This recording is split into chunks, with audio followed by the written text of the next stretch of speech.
UDF അധികാരത്തിലെത്തിയതിനു പിന്നാലെ വിഴിഞ്ഞം തുറമുഖ MD സ്ഥാനത്ത് നിന്ന് ദിവ്യ എസ് അയ്യരെ മാറ്റിയതിലും ദുരൂഹത. ചട്ടങ്ങൾ ലംഘിച്ചതിന് അദാനി കമ്പനിക്ക് നിരവധി തവണയാണ് ദിവ്യ എസ് അയ്യർ നോട്ടീസ് നൽകിയത്. 10-ലധികം തവണ വീഴ്ചകൾ ചൂണ്ടിക്കാണിച്ചതായാണ് വിവരം. ഇതിൽ അദാനി കമ്പനി അസ്വസ്ഥരായിരുന്നുവെന്നാണ് സൂചന. അപ്പോ ദിവ്യ എസ് അയ്യരെ മാറ്റിയത് വെറുതെയല്ല. ഈ അദാനി കമ്പനിയുടെ പ്രതിനിധിക്ക് അലോസരമുണ്ടാക്കുന്ന തരത്തിൽ കൃത്യമായി ചട്ടങ്ങൾ ലംഘിക്കുന്ന ഘട്ടങ്ങളിലെല്ലാം നോട്ടീസ് നൽകിയിരുന്നു എന്നുള്ള വിവരമാണ് ഇപ്പോൾ പുറത്തുവരുന്നത്. അത് പലതവണയും പിഴയടക്കമുള്ള കാര്യങ്ങൾ ചൂണ്ടിക്കാണിച്ചുകൊണ്ടുള്ള പരാതികൾ നൽകിയിരുന്നു. അതിന് വിശദീകരണമൊക്കെ നൽകാൻ കമ്പനിക്ക് ബാധ്യതയുണ്ടായിരുന്നു. ഒരു വിശദീകരണമൊക്കെ നൽകി എന്നാണ് നമ്മൾ മനസ്സിലാക്കുന്നത്.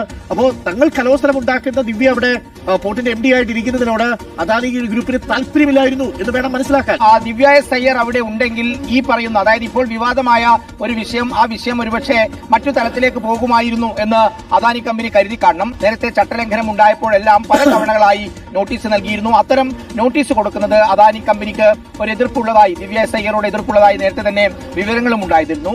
അതിന് പിന്നാലെ VD സതീശൻ സർക്കാർ അധികാരം ഏറ്റെടുത്തതിന് പിന്നാലെ അവിടെ ദിവ്യ എസ് അയ്യർ ഇരിക്കുന്നത് സുഗമമാവില്ല എന്നുള്ളത് കൊണ്ടായിരിക്കണം ഒരുപക്ഷെ ആ VD സതീശന്റെ നേതൃത്വത്തിൽ, അതല്ലെങ്കിൽ രത്തൻ ഗിൽക്കറുടെ നേതൃത്വത്തിലുള്ള സംഘം അങ്ങനെ ഒരു തീരുമാനം എടുത്തിട്ടുണ്ടാവുക. എന്തായാലും അതീവ രഹസ്യമായി തന്നെ അദാനിക്ക് അവിടെ നീക്കങ്ങൾ നടത്താൻ ഇതിലൂടെ കഴിഞ്ഞു എന്നുള്ളതാണ് ശ്രദ്ധേയമായ ഒരു കാര്യം. ഒരുപക്ഷെ നമ്മൾ നേരത്തെ പറഞ്ഞതുപോലെ തുടർച്ചയായി നോട്ടീസ് കൊടുക്കുന്ന ഒരു ഉദ്യോഗസ്ഥ അവിടെ ഉണ്ടെങ്കിൽ ഈ പറയുന്ന ഓഹരി കൈമാറ്റം ഉൾപ്പെടെയുള്ള കാര്യങ്ങൾ അത് പുറത്തേക്ക് വരാനുള്ള സാധ്യത, അതല്ലെങ്കിൽ അത് സുഗമമായി നടക്കാതിരിക്കാനുള്ള സാധ്യതയെല്ലാം ഉള്ളത് കൊണ്ടാണോ ആ സ്ഥലം മാറ്റം എന്നുള്ളതാണ്. അങ്ങനെയാണെങ്കിൽ ചുമ്മാതെയല്ല ദിവ്യ എസ് അയ്യരെ അവിടെ നിന്ന് മാറ്റിയത്. മാത്രമല്ല ഈ പ്രൊജക്ട് കമ്മീഷൻ ചെയ്യുന്ന ഘട്ടത്തിലെല്ലാം സുത്യർഹമായ രീതിയിൽ സേവനമനുഷ്ഠിച്ചതാണ് ദിവ്യ എസ് അയ്യരെ. പക്ഷേ വളരെ പെട്ടെന്ന് പുതിയ സർക്കാർ വരുന്നു, ദിവ്യ എസ് അയ്യരെ ആ സ്ഥാനത്ത് നിന്ന് മാറ്റുന്നു. അതിന് പിന്നിൽ ദുരൂഹതകളുണ്ട് എന്നുള്ളതാണ് ഇപ്പോൾ പുറത്തുവരുന്ന വിവരം.